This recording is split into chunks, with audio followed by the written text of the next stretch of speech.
Alladzina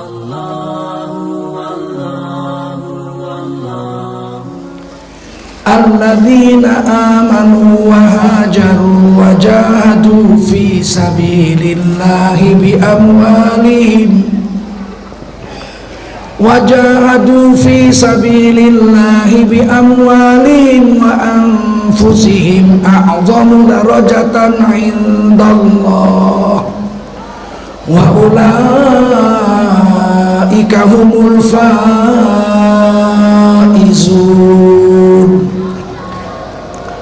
Qala Rasulullah sallallahu alaihi wasallam, man kharaja fi talabil ilmi fahuwa fi sabilillahi hatta yarji. Baginda Rasul bersabda, siapa keluar untuk mendapatkan ilmu, orang itu adalah orang yang berjihad fi sabilillah sampai dia kembali ke tempatnya. Mudah-mudahan kita semua mendapatkan pahala jihad dari Allah Subhanahu wa taala. Amin. Sadaqallahul azim wa sadaqa rasuluhun nabiyul karim wa nahnu ala dhalika minasy syahidin wasyakirin walhamdulillahi rabbil alamin. Yang mulia Tuan Guru kita Asy-Syaikh Muhib At-Tabari Kiai Haji, pimpinan Pondok Pesantren Nikmatullah Tapung, mudah-mudahan dipanjangkan Allah umurnya, diberikan Allah penuh barokah dan rahmat dalam kehidupan beliau.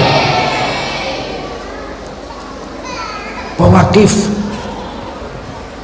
Pesantren Nikmatullah Bapak Kiai Haji Fakhrul Razi, mudah-mudahan Allah rahmati sekeluarga beliau sampai hari kiamat. Para ulama, tuan-tuan guru yang berhadir yang dimuliakan Allah SWT, Bapak Kepala Desa, para umaro yang berhadir,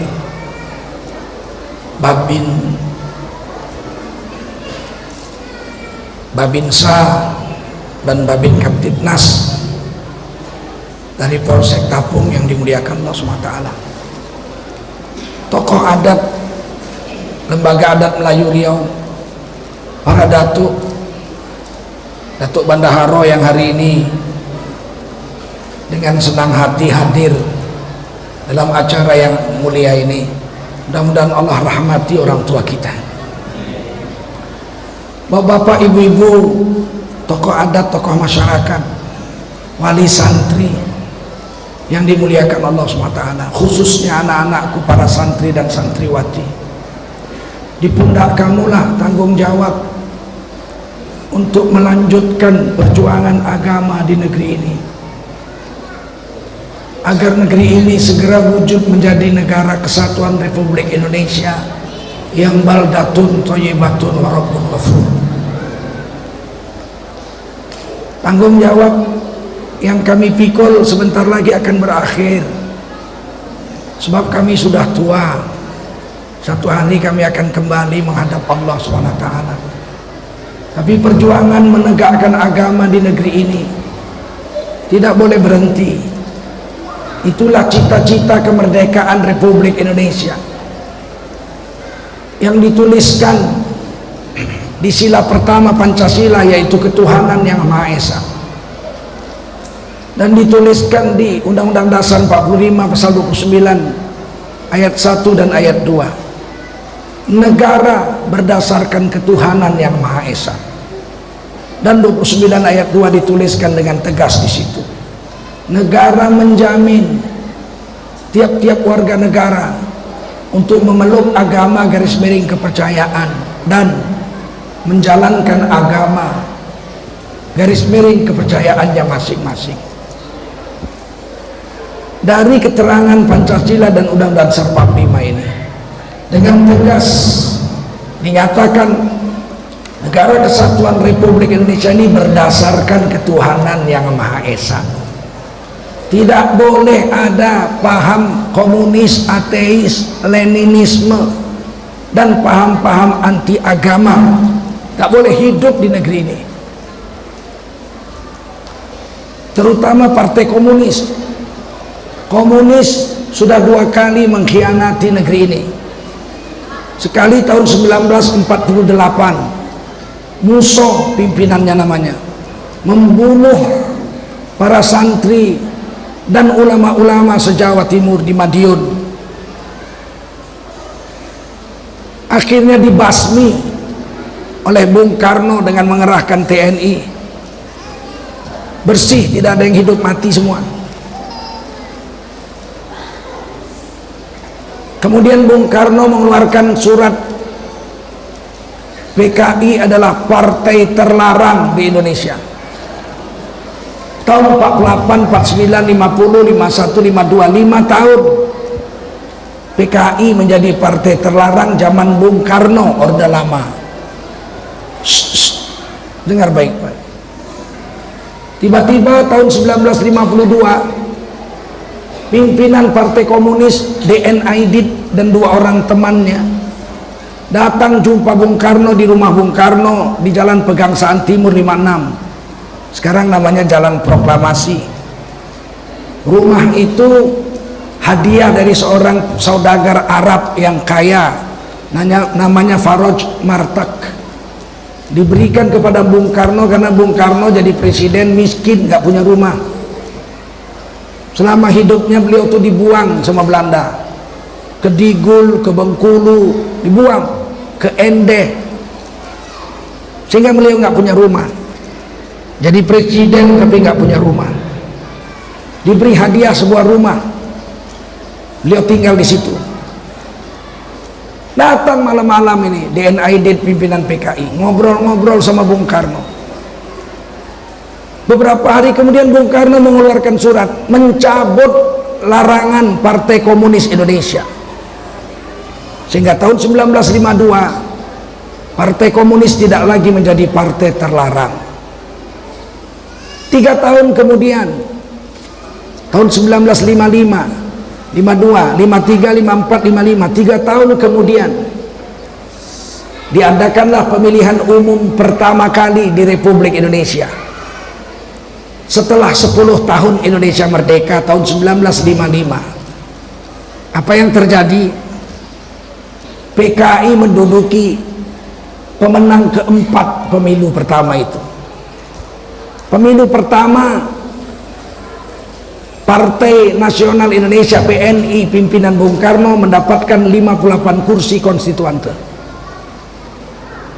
Masyumi, Majelis Syuro Indonesia, Partai Islam yang didirikan oleh Kongres Umat Islam pertama di Yogyakarta 3 minggu setelah Indonesia merdeka, pada tanggal 7 sampai 9 September 1945, Kongres Umat Islam pertama di Yogyakarta di bawah pimpinan Kiai Haji Hashim Asy'ari rahimahullahu ta'ala, pendiri Nahdlatul Ulama, pendiri NU, berhasil membentuk dan mendirikan Partai Majelis Syuro Indonesia yang disebut Partai Masyumi, dan diikrarkan pada Kongres Umat Islam pertama tidak boleh ada partai Islam lain selain Masyumi di Indonesia.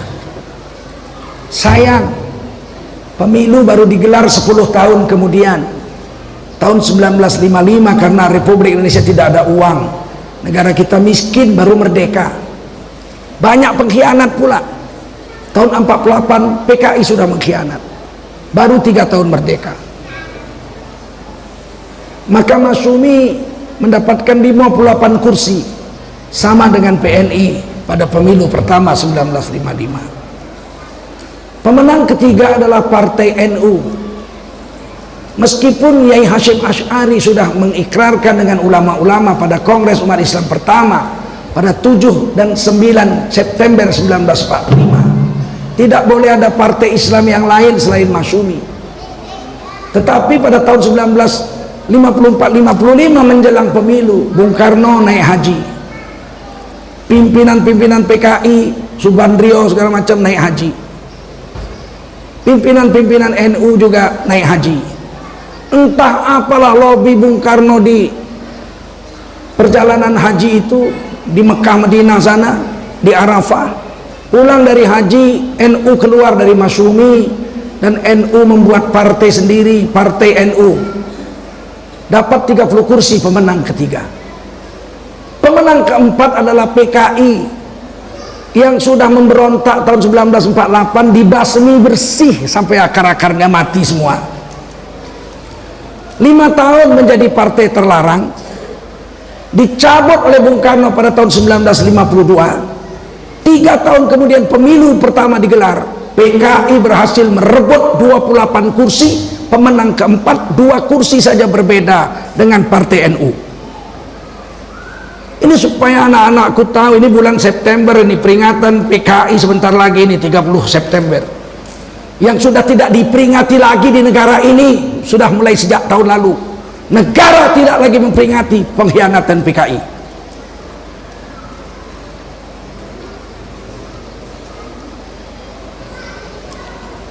Pemilu daerah pertama kali baru digelar tahun 1957. Pemilu nasional 1955, PKI nomor 4, beda 2 kursi dengan NU. Begitu selesai digelar 55, anak-anak PKI, orang-orang PKI menyerbu Jakarta. Mereka buat rumah dari plastik, dari kardus. Kalau siang digulung, dipikul di belakangnya, sehingga disebut rumah keong. Kalau malam digelar jadi rumah, kalau siang digulung, dibawa di punggungnya, bulat macam keong. PKI memenuhi Jakarta dengan rumah keong. 1957 diadakan pemilu daerah pertama. PKI berhasil merebut kedudukan nomor 2 di seluruh provinsi DKI Jaya, Jakarta. Jangan main-main dengan PKI. Konstituante, sekarang namanya MPR, Majelis Permusyawaratan Rakyat, tidak berhasil membuat undang-undang dasar. Sebab undang-undang dasar 1945 itu awalnya dibuat oleh Panitia Persiapan Kemerdekaan Indonesia, 9 orang. Di situ ada Bung Karno, di situ ada Bung Hatta, di situ ada Wahid Hasyim Asy'ari, bapaknya Gus Dur. Di situ ada Ki Bagus Hadikusumo dari Muhammadiyah. Di situ ada pendiri Taman Siswa Ki Hajar Dewantoro mewakili aliran kepercayaan. Di situ ada Dr. Maramis mewakili Kristen dari Indonesia Timur. Mereka membuat Undang-Undang Dasar 1945 yang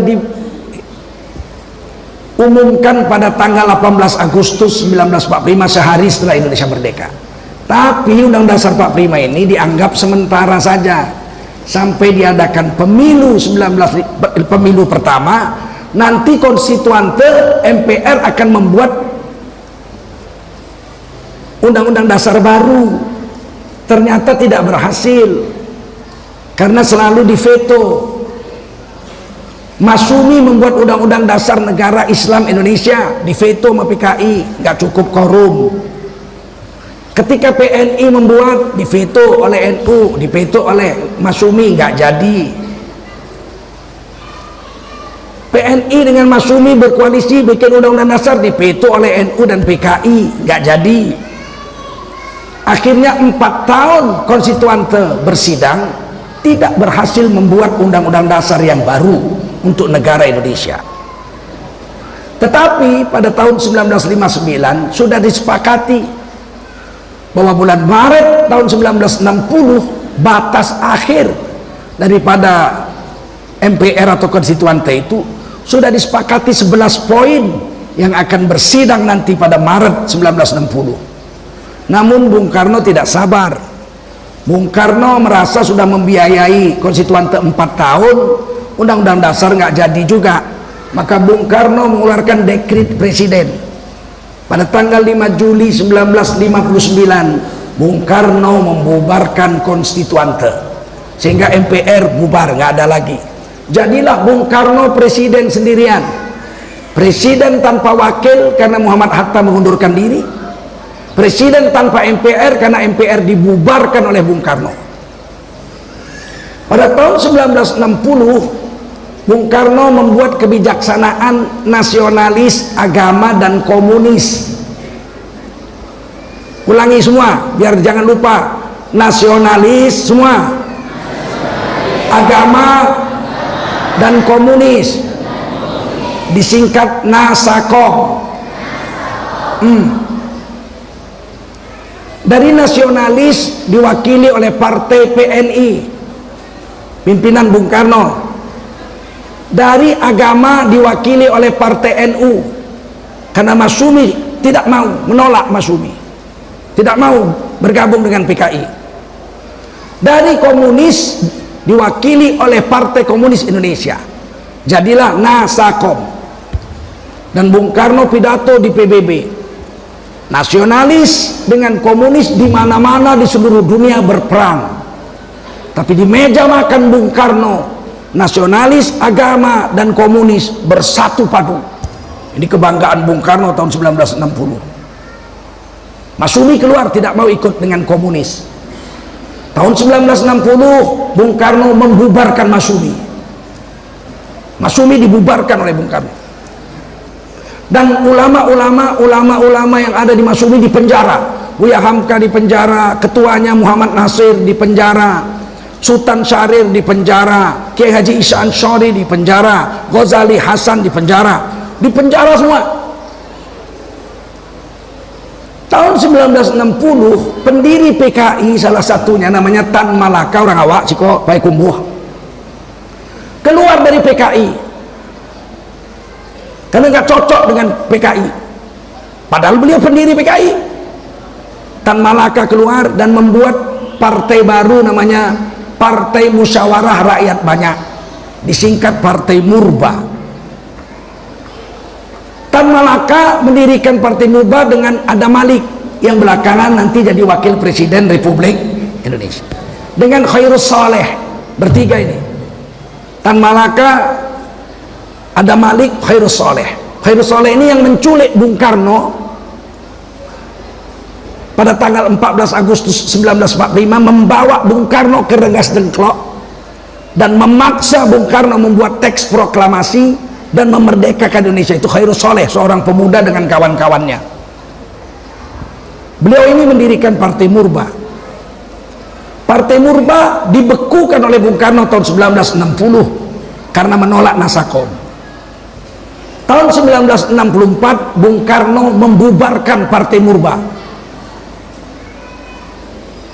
Tahun 1965 PKI memberontak yang kedua kali. Pada tanggal 30 September PKI membunuh 7 jenderal kita, membunuh dan mencincang-cincang tubuh Gubernur Jawa Timur Suryo, mengampak kepala Letda Suyono di Bandar Betsi Sumatera Utara, Kabupaten Simalungun, dan banyak lagi. Sebelum itu mereka mengumpulkan pemuda-pemuda rakyat dan gerwani serta PKI di Halim Perdana Kusuma latihan perang. Mereka mendesak kepada Bung Karno membuat angkatan bersenjata yang kelima. Waktu itu angkatan bersenjata 4, TNI AD, TNI AL, TNI AU, polisi, Polri. Didesak Bung Karno bikin lagi angkatan kelima yang terdiri dari petani-petani, sehingga di Jakarta ada patung Tugu, petani tapi bukan memikul cangkol, pacul, tapi memikul senapang panjang. Mereka memberontak, jenderal-jenderal kita dibunuh, disiksa, dimasukkan ke lubang buaya di Kalibata,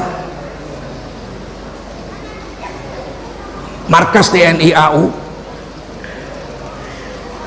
Halim Perdana Kusuma. Kemudian Pak Harto mengerahkan pasukan Arpekat, sekarang namanya Kopassus, di bawah pimpinan Kolonel Sarwedi, untuk mematahkan pemberontakan PKI yang ada di Halim Perdana Kusuma. Karena satu-satunya jenderal yang hidup waktu itu Pak Harto, yang lain mati semua. Jenderal Nasution selamat, tapi anaknya Ade Irma Suryani Nasution kena tembak mati. Nasution kena tembak, pahanya loncat pagar belakang rumah, melarikan diri, selamat dari pembunuhan PKI. Belakangan Jenderal Nasution jadi ketua MPRS tahun 1966. Nah, tinggal Pak Harto sendiri. Waktu itu beliau Pangkostrat, Panglima Komando Cadangan Strategis, tidak punya pasukan apa-apa, cuman punya 2 ajudan, 1 supir, 1 tukang ketik. Jabatan buangan waktu itu tidak ada apa-apanya Kostrat waktu itu. Sehingga Pak Harto minta bantuan kepada Sarwoedi. Beliau punya 3 kompi pasukan RPK yang sekarang namanya Kopassus. Beliaulah yang membersihkan PKI di Halim Perdana Kesuma. Kemudian pembersihan PKI seluruh Indonesia, Pak Harto mendapat bantuan dari HR Darsono, Mayor Jenderal HR Darsono, yang merupakan Panglima Siliwangi Jawa Barat waktu itu. Bung Karno menolak membubarkan PKI. Saya tanya Pak Harto bilang bukan karena Bung Karno PKI, tidak. Bung Karno nasionalis tulen. Beliau orang yang soleh, sholat, menjaga puasa, menjaga sholat. Tapi beliau malu mencabut membubarkan PKI itu, malu karena sempat dipidatokan di PBB bahwa nasionalis, komunis dan agama bersatu di meja makan Bung Karno. Akhirnya pada tahun 1966 bulan Oktober diadakanlah sidang Majelis Permusyawaratan Rakyat sementara di bawah pimpinan Jenderal Nasution. Diputuskanlah dari situ ketetapan MPRS nomor 25 tahun 1966 bahwa Partai PKI, Partai Komunis Indonesia, komunisme, leninisme dan ateisme dilarang di Republik Indonesia. Sampai sekarang belum dicabut, bahkan dikuatkan oleh MPR kita. Pada tahun 2007 PKI, ateisme, leninisme, komunisme dilarang di Republik Indonesia. Meskipun ada beberapa anggota PDI yang minta dicabut ini TAP MPRS tentang pelarangan PKI, tapi MPR kita sampai sekarang belum mencabutnya, bahkan memperkuat larangan PKI, komunisme, ateisme dan leninisme itu. Alhamdulillah. Pada tahun 1966 pidato pertanggungjawaban Presiden Soekarno ditolak, judulnya Nawaksara, ditolak oleh MPRS. Maka diperbaiki lagi beberapa minggu, seminggu kalau nggak salah diperbaiki, kemudian dibacakan lagi pertanggungjawabannya Nawaksara 2, ditolak oleh seluruh anggota MPRS secara bulat. Maka secara hukum Bung Karno harus berhenti jadi presiden. Sama dengan Pak Habibie. Pak Habibie itu pidato pertanggungjawaban kenegaraan yang dibacakan Pak Habibie tahun 1999 itu ditolak oleh MPR. Golkar menerima dengan catatan, berarti menolak juga.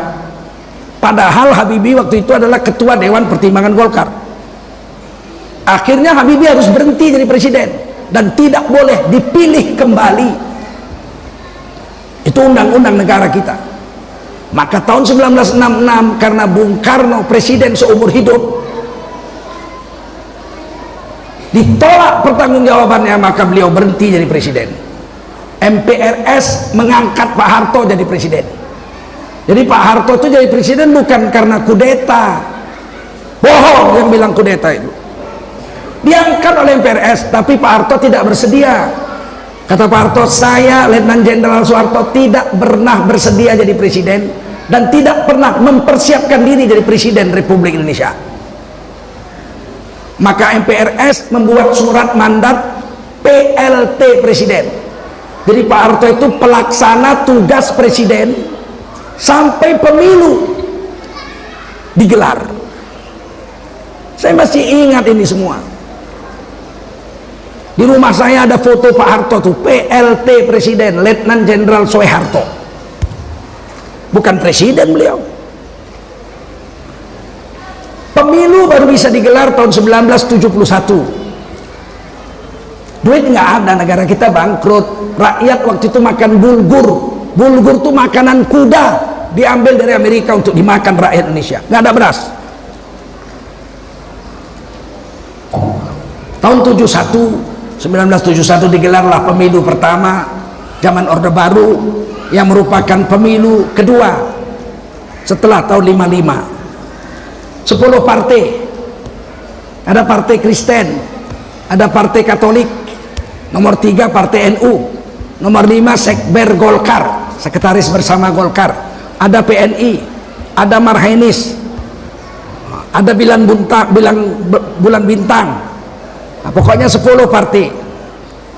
Ada Perti, ya, Persatuan Tarbiyah Islamiyah, mereka juga bikin partai.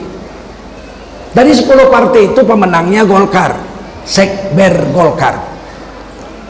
Maka pemilu 1971 DPR MPR bersidang, diangkatlah Presiden Soeharto menjadi Presiden Republik Indonesia. Jadi resminya Pak Harto jadi presiden itu tahun 1971, diangkat oleh DPR MPR hasil pemilihan umum 1971. Tahun 1973 Pak Harto mensederhanakan partai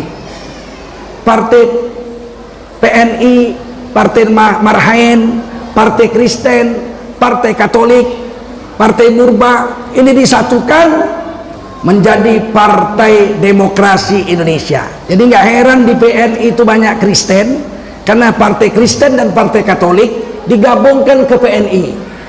Sedangkan Partai NU, Partai Parmusi, Partai Perti, partai-partai yang bau-bau Islam, ini disatukan menjadi Partai Persatuan Pembangunan P3. Dan di tengah-tengah Sekber Golkar. Sehingga tahun 77 pemilu kedua, partai tinggal 3. PNI yang berubah nama menjadi PDI, kemudian P3 nomor 1, PDI nomor 3, nomor 2 adalah Partai Golkar. Sampai terjadinya reformasi. Kenapa saya ceritakan ini? Sebab ini bulan September, saya minta kepada Pak Kiai Muhib putar film PKI di pesantren ini. Siap, suruh ini anak-anak santri ini menonton film PKI ini. Siap, biar kalian lihat bagaimana kekejaman PKI. Ketika Panglima TNI-nya masih Jenderal Gatot Nurmantio, beliau masih mewajibkan diputarnya film-film PKI ini. Kalau pemerintah tidak mau, pesantren seluruh Indonesia mesti tetap memutar film ini. Siap? Tidak boleh PKI hidup di negeri ini. Sekarang sudah ada gerakan mengatakan PKI itu korban fitnah, korban pembunuhan. PKI korban. PKI itu baik, cuman difitnah dan korban saja, enak aja. Saya ini udah keliling dunia, saya 35 negara sudah saya jalani, bukan kaleng-kaleng ya nggak?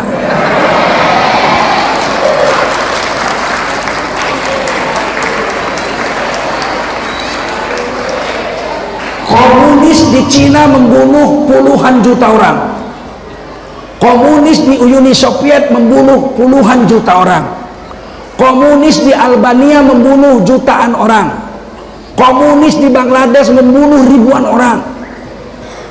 Di zaman modern saya datang ke Kamboja, dakwah ke Kamboja. Kamboja itu 3 suku besar, suku Lao sebelah utara,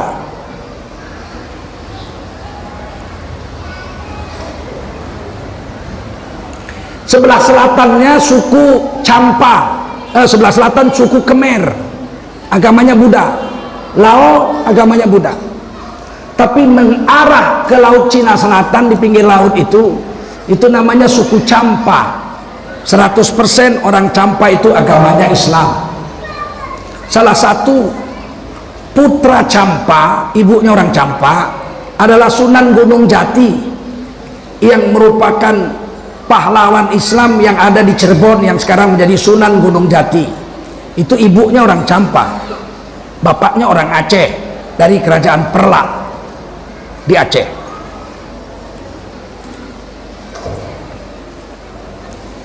Waktu saya ke sana, PKI komunis sedang bergolak. Seorang guru mukanya culun, membuat pasukan kelima, barisan petani dikasih senjata, namanya Pol Pot. Apa namanya? Siapa namanya? Pol Pot. Kalau kalian lihat di internet wajahnya culun, tapi bunuh 3 juta orang. Komunis, Khmer merah, dibilang merah karena komunis. 3 juta orang dibunuh. Waktu saya ke Kamboja, saya tulis surat kepada ibu saya, mohon maaf lahir batin, macam-macam lah, karena kalau masuk Kamboja kalau jumpa komunis ditembak mati. Saya pesan sama kawan-kawan di Thailand, kalau saya mati dibunuh komunis dalam dakwah ini, sampaikan salam kepada ibu saya, katakan saya mati tabrakan, katakan saya mati kecelakaan saja, jangan bilang saya mati ditembak PKI komunis. Tapi ada surat saya tulis untuk ibu saya, sampaikan surat ini kalau saya mati saja. Maka masuk ke Kamboja, saya tidak jumpa orang sebaya saya waktu itu. Kalau enggak tua umur 80, 90, kecil umur 6-7 tahun saja. Quran tidak ada, semua Quran dibakar, semua ulama disembelih. Begitu masuk saya jumpai ada 700.000 orang Islam Champa yang dibunuh dari 3 juta orang Kamboja yang dibunuh Pol Pot Khmer merah. Di kampung-kampung saya masuk tidak jumpa laki-laki, kalau nggak anak kecil umur 7 tahun 6 tahun, jumpa kakek-kakek 90 tahun 80 tahun. Sebab yang sebaya saya pasti dibunuh. Kami dengan kawan-kawan dari Malaysia waktu itu ditawarkan kawin, kawinilah kami, ratusan ribu janda. Saya bilang saya nggak bisa, saya pegawai negeri, gaji saya sedikit, nanti saya kawin nggak bisa balik lagi, punya anak kasihan kamu, saya nggak mau. Tapi kawan-kawan saya semua kawin, tiga semua, masuk kesempatan lah ya, nggak janda semua, cantik-cantik, putih-putih kayak saya ini. Nggak ada orang Champa hitam macam klien.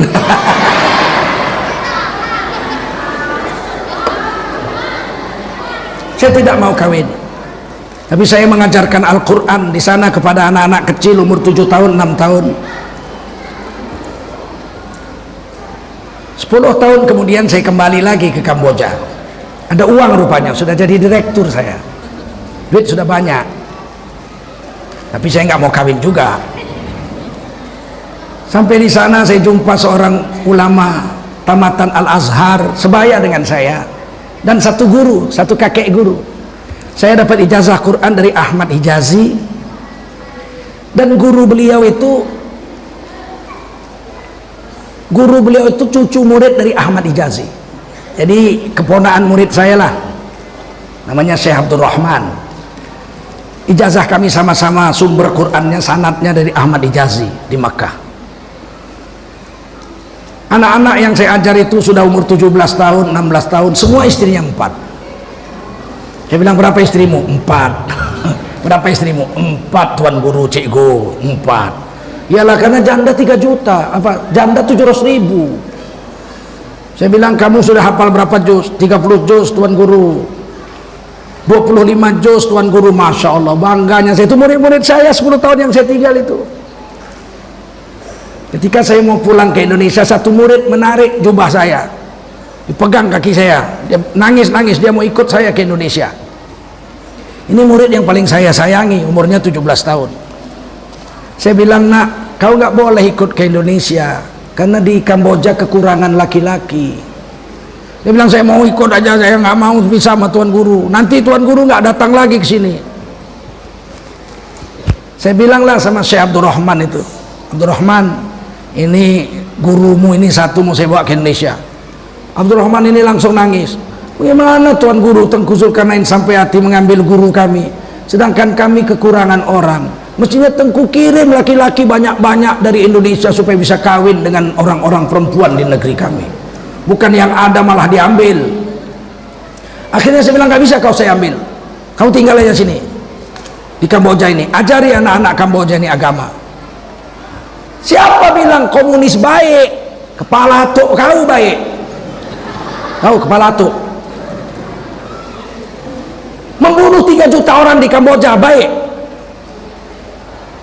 Makanya saya marah sekali kalau ada orang Indonesia mengatakan PKI itu korban saja, fitnah. Sebetulnya PKI baik. Ku cabut kumis kau nanti baru tahu.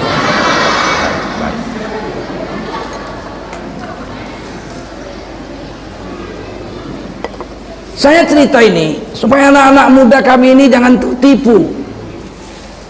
Kalau kalian ada uang, bentuk jemaah dari pesantren Nikmatullah ini, berangkatkan ke Kamboja.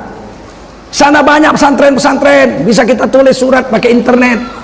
Biar anak ini 2 minggu di sana, belajar sana, mengajar di sana, biar tahu sejarah komunis kejamnya macam mana di Kamboja, yang telah membunuh 3 juta orang. Ada satu kampung Islam itu dimortir selama seminggu, nggak berhenti-berhenti. Anak bayi pun tak ada yang hidup, mati semua. 10 tahun kemudian saya datang ke sana, belum tumbuh rumput di kampung yang dimortir oleh tentara komunis selama 7 hari itu. Belum tumbuh rumput. Saking ngerinya mesiu-mesiu yang dibuang situ.